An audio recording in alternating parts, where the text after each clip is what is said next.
and welcome back to the Eyes Up Life podcast with your host, Ben Granis.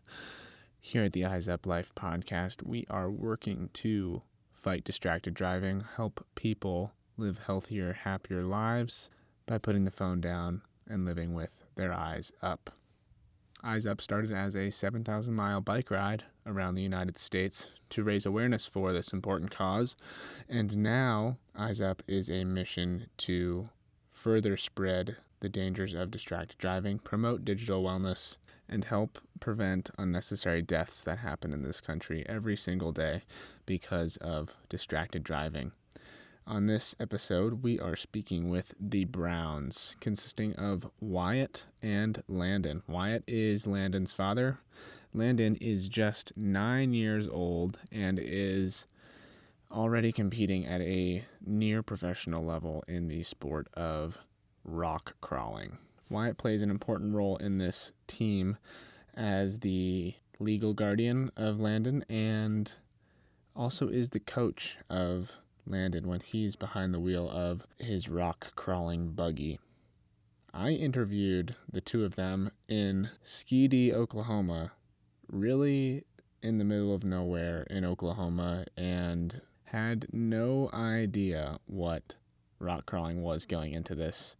And I got a first-hand look at Landen driving his buggy around his yard that they've built to be a training course for this sport. I think you'll really enjoy this conversation because it is totally unique in this series where we've primarily been speaking to just one professional athlete, and in this one we get a father-son duo, and the professional athlete is 9 years old. Can you believe that? He has quite a future ahead of him. Apologies in advance if my audio is a little hard to hear. I had both of my mics on Wyatt and Landen, and so was left with my audio being a little bit further away. But what you can hear really well is the two of them, and that is what matters, and hopefully you'll be able to piece together what I'm saying. So I will let you get to listening to this conversation. I hope you enjoy it, and we'll talk to you at the end. Here is Wyatt and Landen Brown.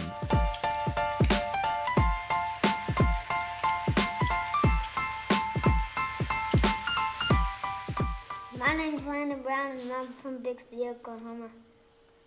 We live in Bixby? No, we used to. So we're from Skeety. Yeah, well, we're not from Skeety. That's where we live now. Well, that's where we live now, but we're That's from where we're Bixby. from. Yeah, just that's where we're from. Because that's where we're at now. It's all right. I'm Wyatt Brown. I'm Wyatt Brown. I'm Landen's dad. We're from Skeety, Oklahoma. So how long have you guys been in Skeety before? Were you in Bixby before? Uh-huh. Okay, and then Yeah. How long ago did you move here? Like a year ago, probably. I don't remember. Yeah, we moved here back like exactly a year ago. October 15th is when we moved in here. And what's it been like in the first year since moving here? No, we love it. I love it. I love it too.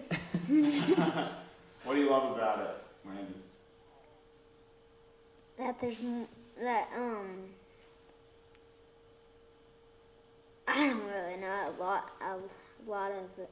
Well, you were showing me some of what you loved yesterday. You got this big property that you can drive around on, right? Yeah. What do you like to do there in the yard?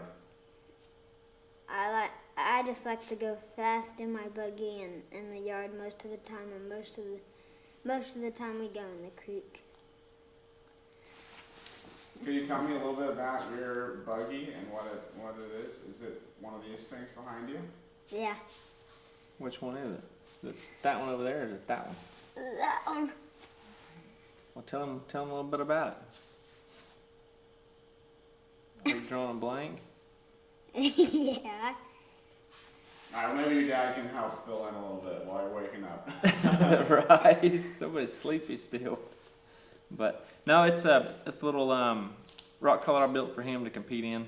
It's got a 2016 Harley Sportster motor connected to a C4 transmission and then to a Samurai transfer case with front and rear steer Toyota axles. And of course the awesome Maxxis 40-inch trapdoors. push So them all back. that's intimidating for me to hear. And how old are you, Landon? 9. 9, and you're driving this thing. Did you just start driving these, or have you been doing it for a while? Been doing it for a while. How long? About 5 years or 5 or 4. So you started when you were 4 or 5. I think 4 is when I started getting used to it, and 5 is when I started competing. What is it like driving a machine that's way bigger than? I mean, the tires are almost as tall as you. It's fun, Yeah. really fun. And so you do rock crawling, right? Can you describe what that is? Because until I came here, I had no idea what that was. So, rock crawling is like what I'm in right now, or like a creek or something. I don't know. No, what you're in. What you compete in. We compete in rock crawling.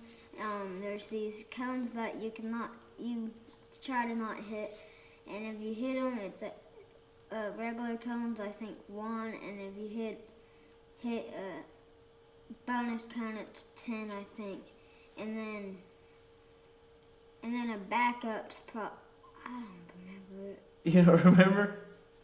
I don't remember what a backup was, but the most thing you want to do is get negatives, not positives. That's our job, is get negative scores, not positive scores. We mostly try to get the bonus all the time. We try to get most of the bonuses for sure.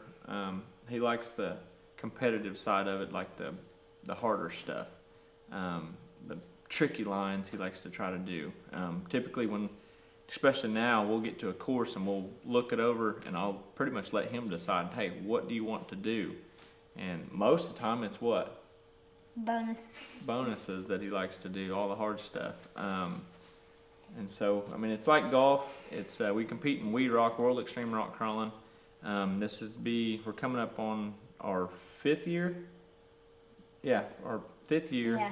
This started next 2023. No, it'll be a 4th year.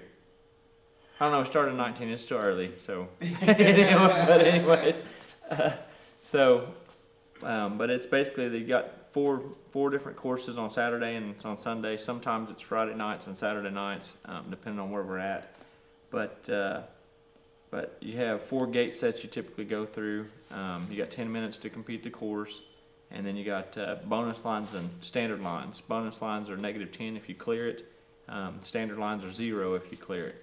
If you hit a cone on your standard line, it's a +10, but if you hit a cone on your bonus line, it's a wash, it's a 0. And so there's a lot of mind games going into on each course.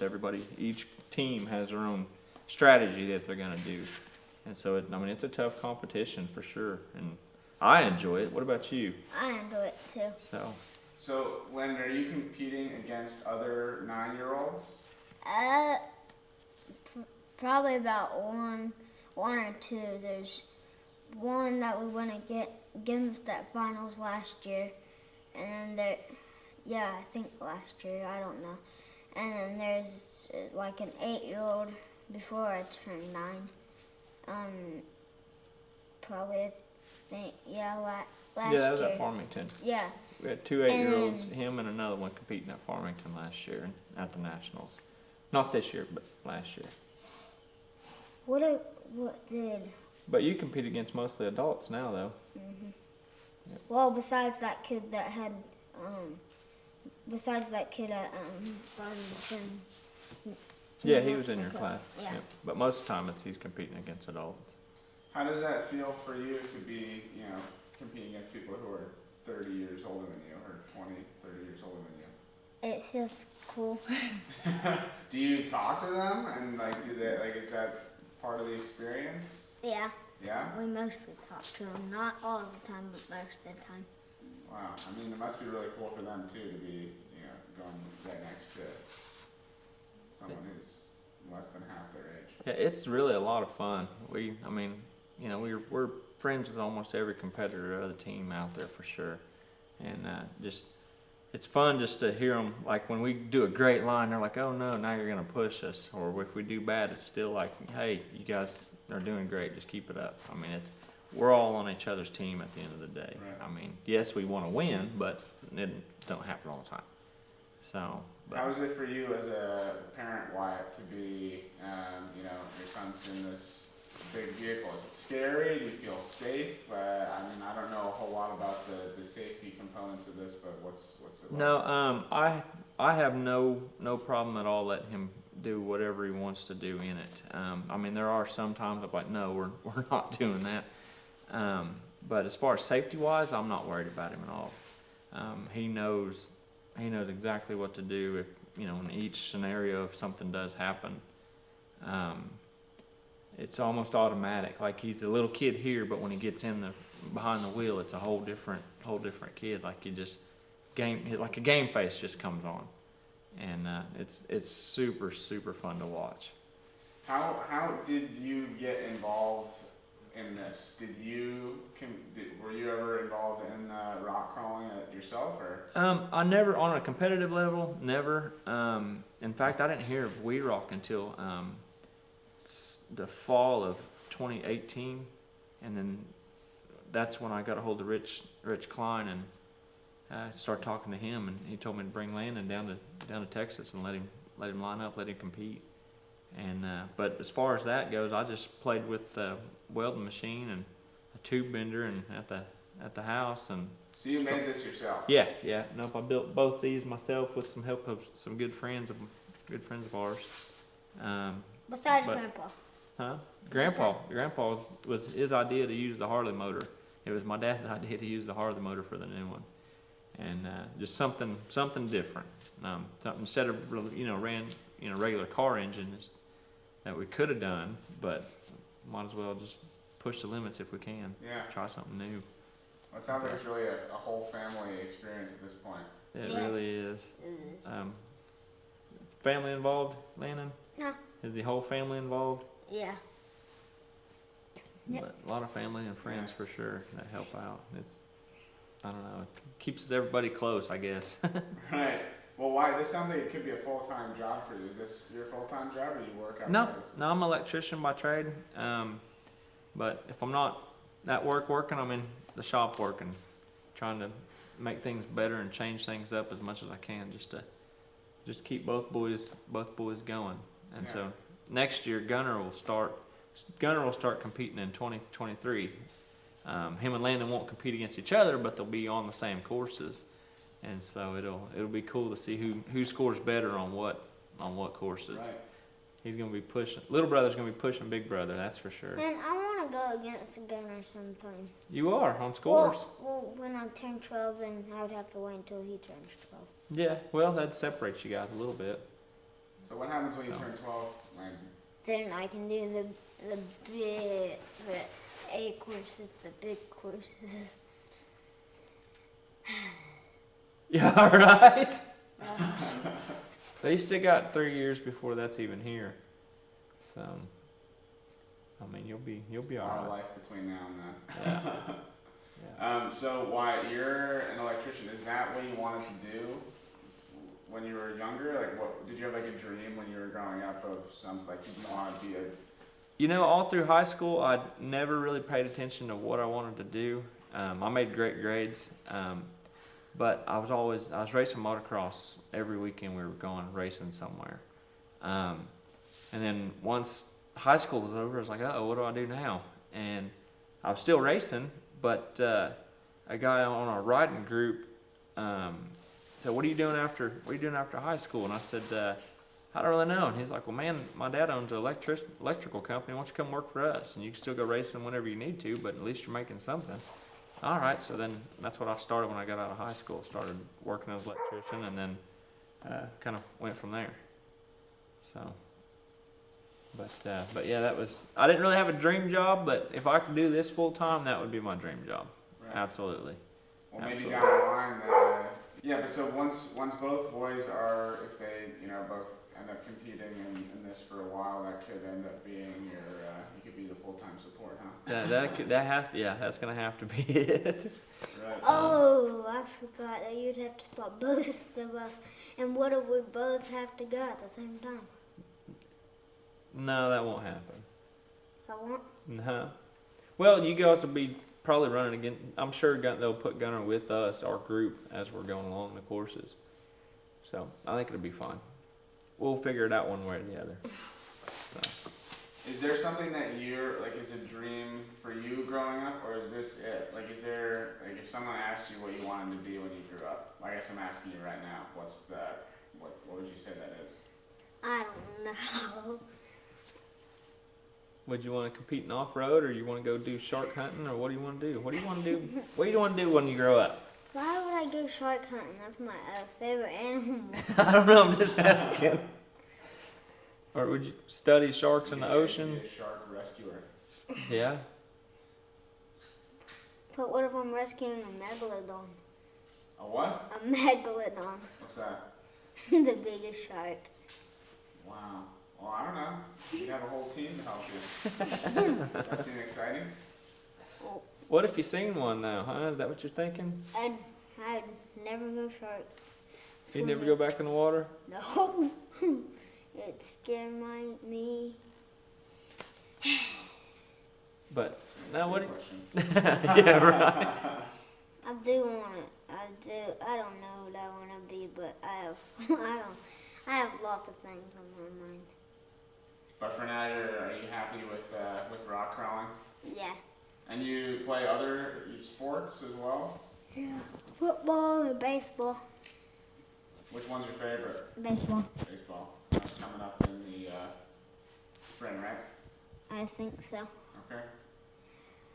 Very cool. Well, so it's I'm here to talk about your guys' experience, of course, and also distracted driving and our relationships with our phones. And I was talking to your dad last night, Landen, and it sounds like you don't have a phone. Is that right? Yep. Okay. So the interesting thing for me is that, so you're 9, you're actually older than the age of the average American getting their first cell phone, which is 7 or 8. Oh, wow.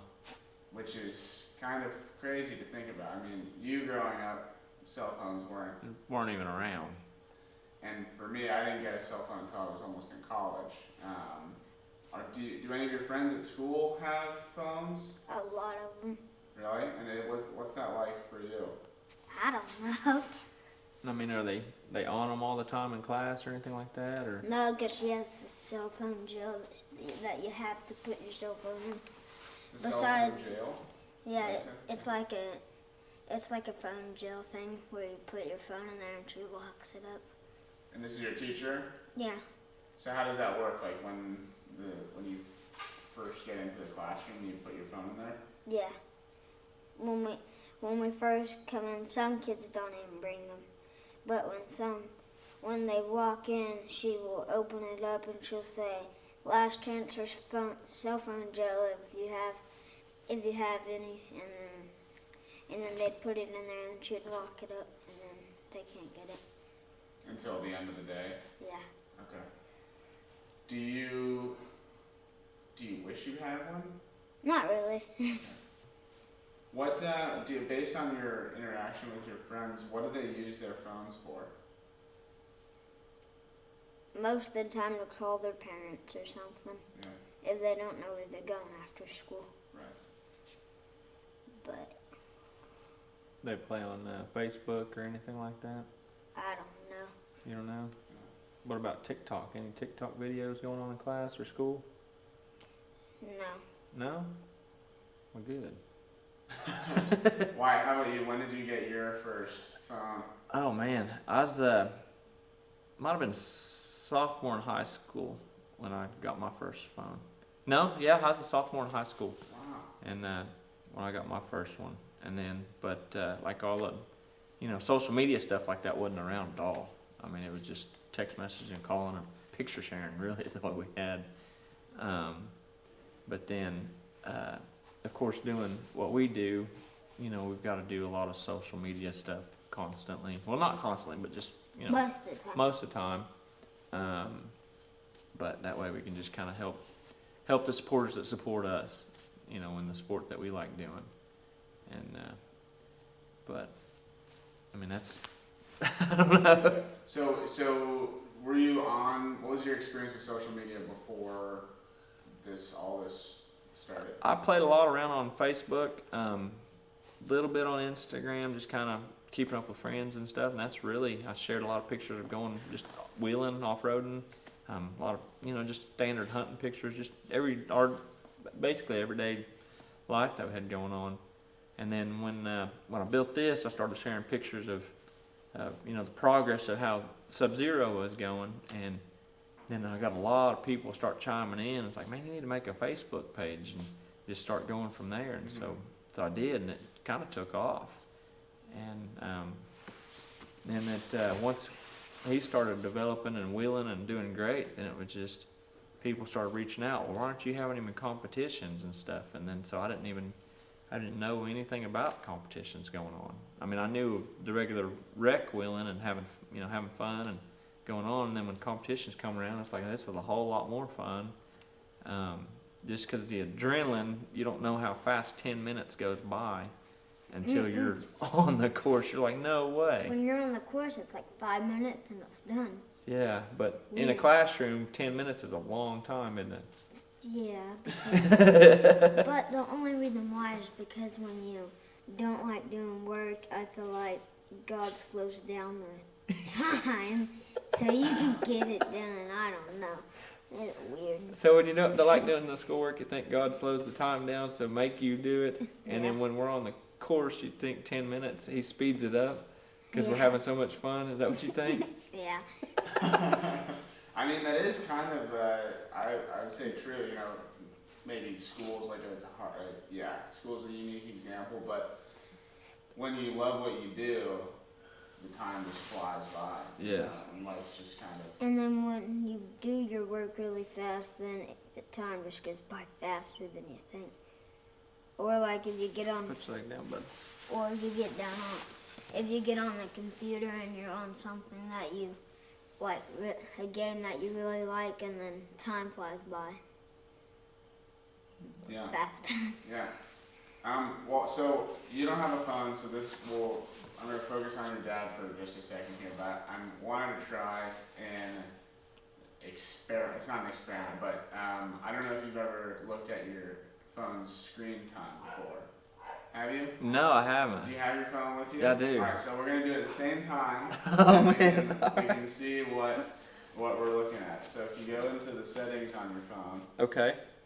and then there's a little purple hourglass called screen time.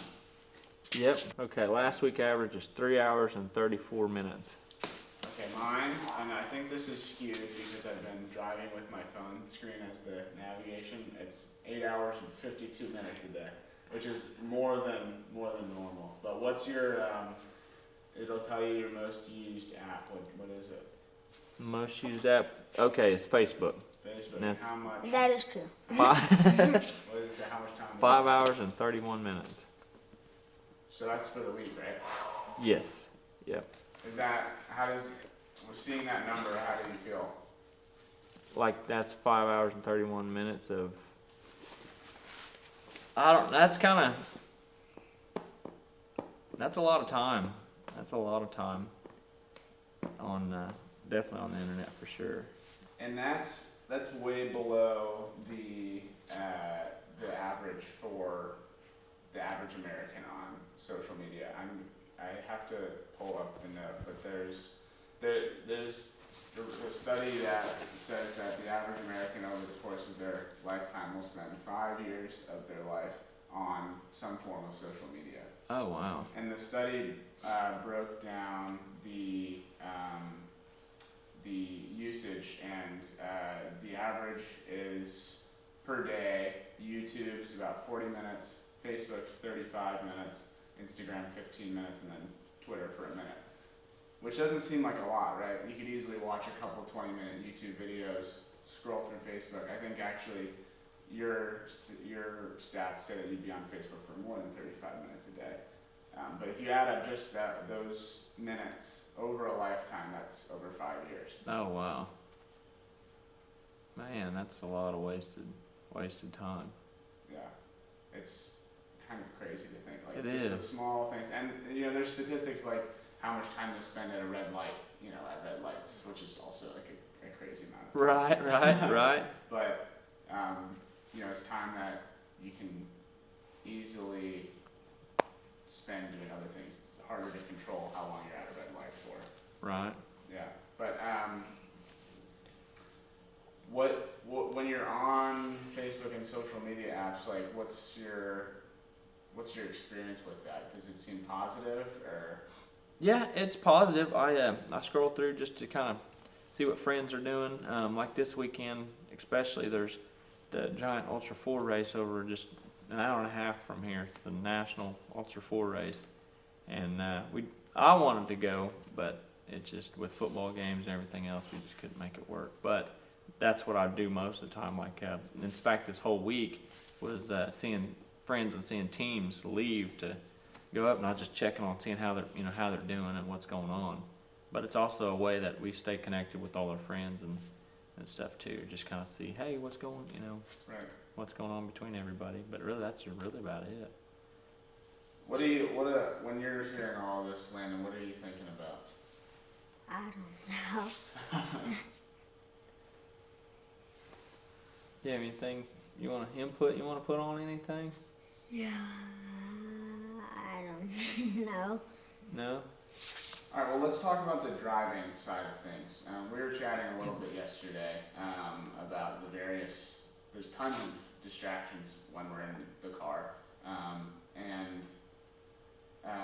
Well, Lana, let's start with you. So when you're driving this, you don't have a cell phone, so the main distraction isn't there. I imagine driving something like this, the consequences of being distracted are pretty serious. Would you say? Yeah. Like, have you ever been distracted and something happened? Or do you feel like you're focused all the time? Mostly focused. But have you ever had anything going through trails or anything? Have you ever not paid attention and ran into a tree? Yes. That's distraction. That's a distraction. You were looking elsewhere instead of focus on where you're supposed to be going. So that's what he's meaning. That's a distraction. You got distracted and you took your eyes off the road and you hit a tree. Right? Yeah. So that's what he's meaning. That's a distraction. And hitting a tree is probably a small consequence compared to some of the rocks and things that you're going down, right? You could be going off of a cliff, right? If you don't pay attention. Yeah. Oh man. Well, so Wyatt, how about you? Have you found yourself distracted in the car? And any consequences or experiences? No, I will say I'm terribly bad at looking at my phone going down the road, and he agrees. Obviously by giving that away, but yeah, I've fallen asleep behind the wheel twice, but as far as like any accidents or anything from playing on my phone, no, I haven't. But knock on wood, I pray and hope that never happens. And I mean, that does kind of, seeing the amount of screen time, that's mostly when I'm looking at my phone is when I'm driving down the road. And so that's pretty scary to think about too, if I'm spending about 30 minutes playing on my phone driving down the road. That means I'm not being attentive where I need to be going. What's the main distraction for you when you're on the road? It's definitely my phone. And is it something in particular about your phone? Is it like seeing a notification or? It's seeing a notification for sure. Like our cameras and stuff like that.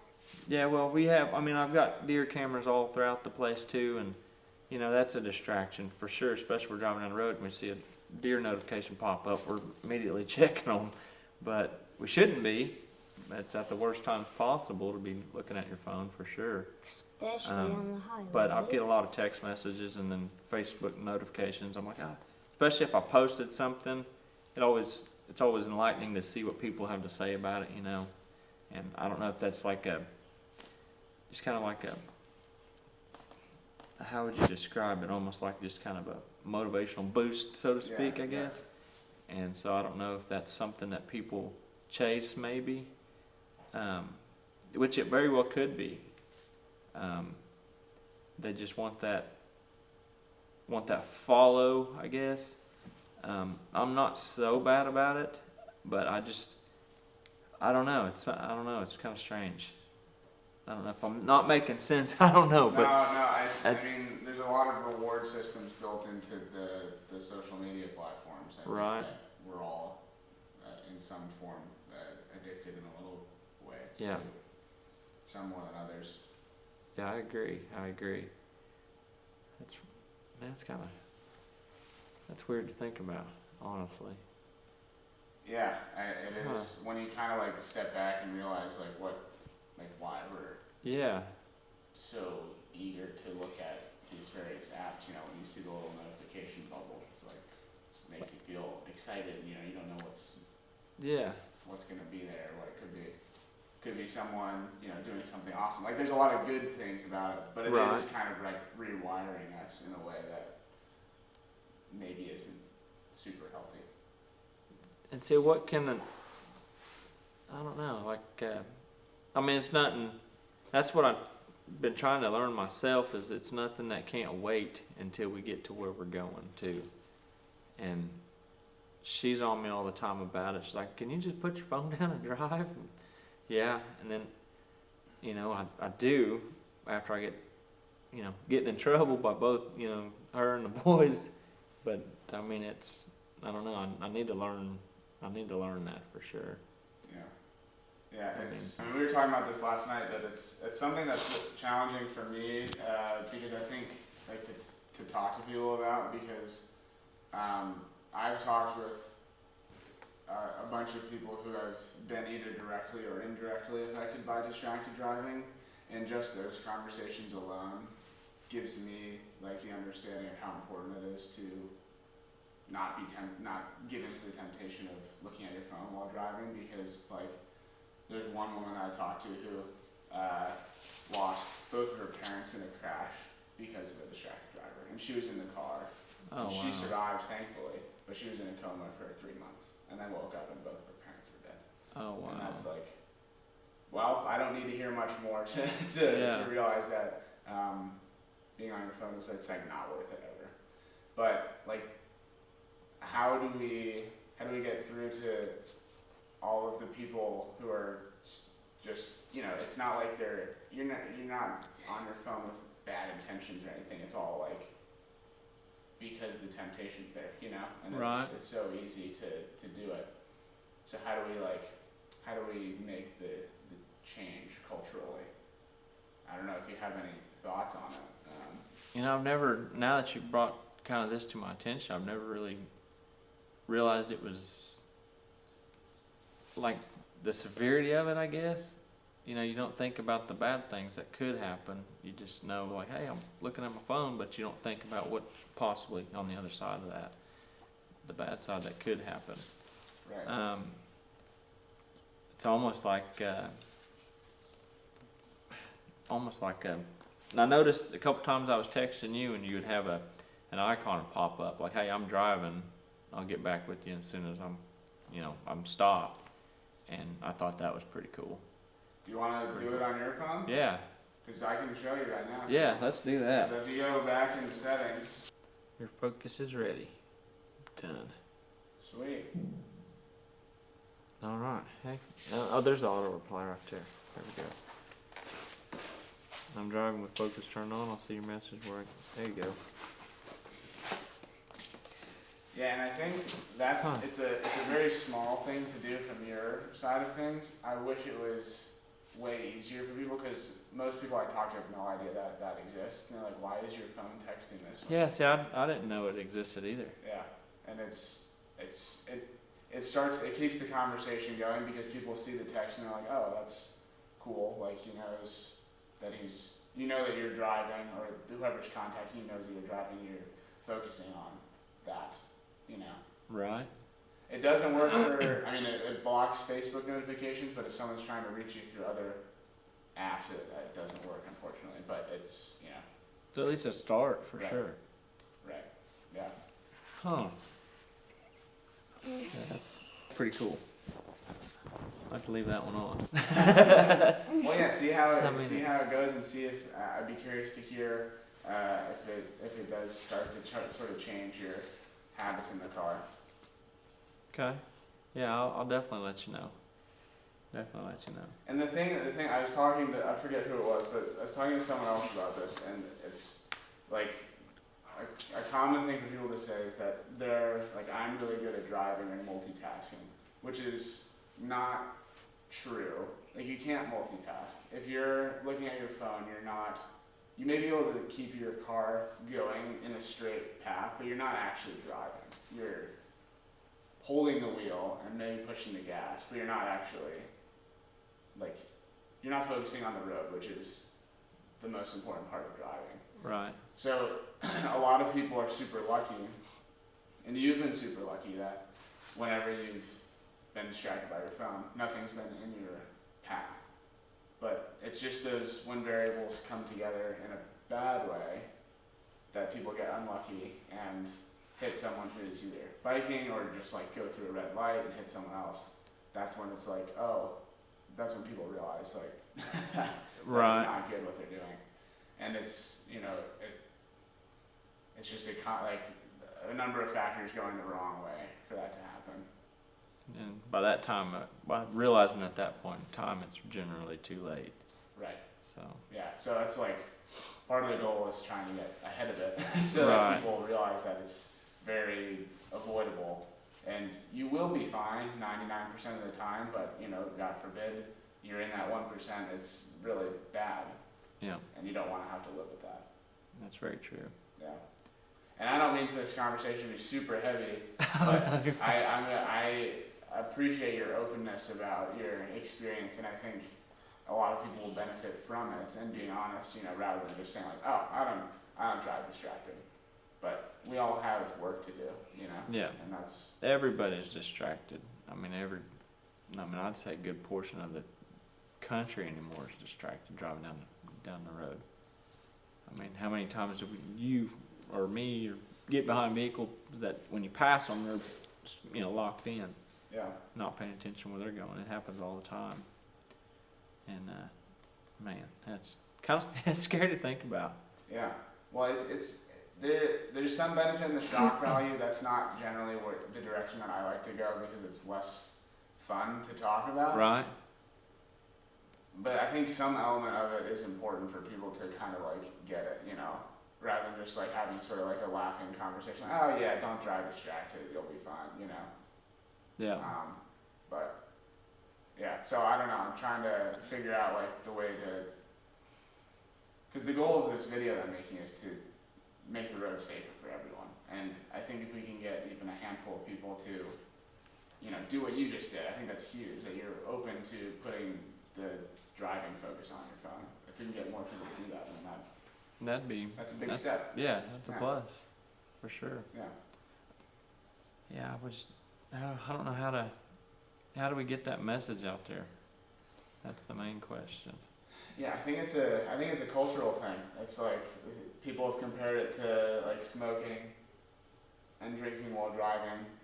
You know, those used to be okay. I don't know if drinking while driving was like socially acceptable when you were growing up. No, it wasn't. No. So you're too young for that, but like it used to be okay, and then enough people got killed where it was like you don't do that, even though it was against the law forever. Right. And distracted driver, like using your phone in the car is illegal in most states, but it doesn't, like, hard to enforce, almost impossible to enforce, and it's not, like, people aren't stopping people from doing that while they're in the car with someone. You know, even Uber drivers, or I don't know, like, taxi drivers, you know, they're on their phone, but how many times are the passengers saying, hey, can you put your phone down, you know, like, I don't think anyone's doing that. Yeah. That's very true. But if your taxi driver was, you know, drinking a bottle of beer or something, you'd probably say something. Yeah, and you wouldn't get out of the taxi. Right. So what's really the difference between the two if you're distracted? I mean, I know there's quite a bit, but I mean, yeah, you can put the bottle down, but the effects are still there. But you pick up your phone, and if you're zoomed in on it, it's still the same thing. I mean. So yeah, people need to speak up more. All right, Landon, we'll wrap up here, but I want to hear from you if there's anything that you learned during our conversation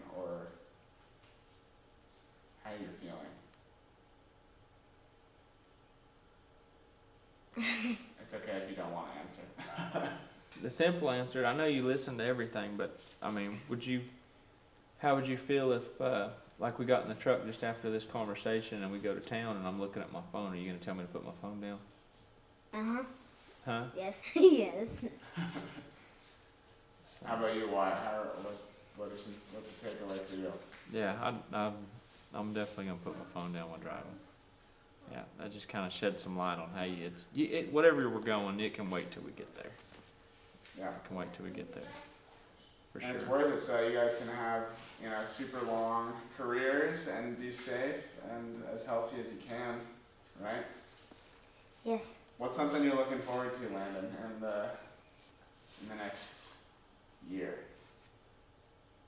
Baseball season, is it another competition? Another competition. Competing with your brother, that's what I'm looking forward to. I'm looking forward to that.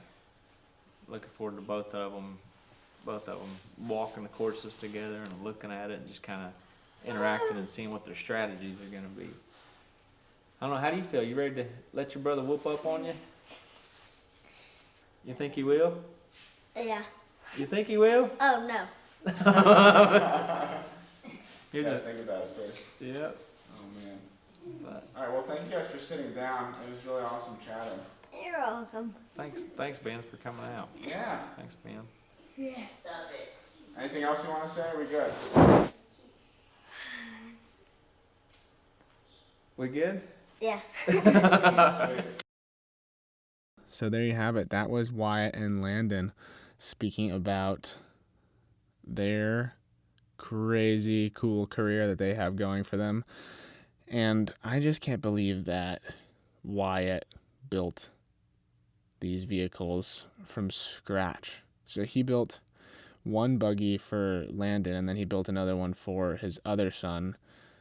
And it's just a really cool ability to be able to do that. And it's something that I don't think is how my brain works, nor do I know if I could even figure that out. So it's cool how we all have our own things that we excel at, and they are so varied across the population. If you liked this conversation, well, first of all, please, I hope if you haven't seen it yet, check out the video with Wyatt and Landen that came out just a couple days ago. And then feel free to subscribe to this podcast. We got new episodes coming out at least every 2 weeks. If they're special ones, it might be every week. So keep your eyes peeled. Leave a positive rating and review. And we will see you in 2 weeks. And in 2 weeks, we'll have Evelyn Dong, a professional mountain bike and more recently gravel racer. So we are just hitting all areas of sport here. Don't miss it. Thanks for listening. We'll talk to you next time. Bye-bye.